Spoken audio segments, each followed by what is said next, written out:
கோவை சரவணம்பட்டி மீனாட்சி நகர் லேஅவுட்டில் பொதுமக்கள் நலனுக்காக ஒதுக்கப்பட்டிருந்த சுமார் 10 கோடி ரூபாய் மதிப்பிலான OSR பூங்கா நிலத்தை அரவிந்த் என்பவர் ஆக்கிரமிப்பு செய்திருந்ததாக கூறி கடந்த ஜனவரி மாதம் கோவை மாநகராட்சி அதிகாரிகள் அந்த நிலத்தை மீட்டெடுத்து வேலி அமைத்தனர். முன்னதாக மாநகராட்சியின் நோட்டீஸை எதிர்த்து அரவிந்த் சென்னை உயர்நீதிமன்றத்தில் தொடர்ந்த வழக்கு தள்ளுபடி செய்யப்பட்ட நிலையில் அவர் டெல்லியில் உள்ள உச்சநீதிமன்றத்தில் மேல்முறையீடு செய்தார்.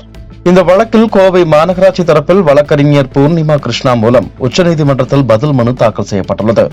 அதில் அங்கீகரிக்கப்பட்ட லேஅவுட்டில் பூங்காக்களுக்காக ஒதுக்கப்படும் நிலங்களை பொதுமக்களின் நலனுக்கு மட்டுமே பயன்படுத்த முடியும் என உச்சநீதிமன்றமே பல தீர்ப்புகளில் தெளிவுபடுத்தியுள்ளது.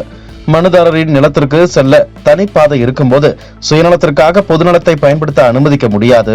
எனவே அபராத தொகையுடன் இந்த மனுவை தள்ளுபடி செய்ய வேண்டும் என மாநகராட்சி ஆணையர் குறிப்பிட்டுள்ளார். நம்ம மயில் மார்க்கோட தரத்தை நம்மளே ஸ்கேன் பண்ணி தெரிஞ்சுக்கலாம். மயில் மார்க்க நாங்க நம்புறோம். நாங்க நம்புறோம். நாங்க நம்புறோம். நாங்க நம்புறோம். நாங்க நம்புறோம். நாங்க நம்புறோம்.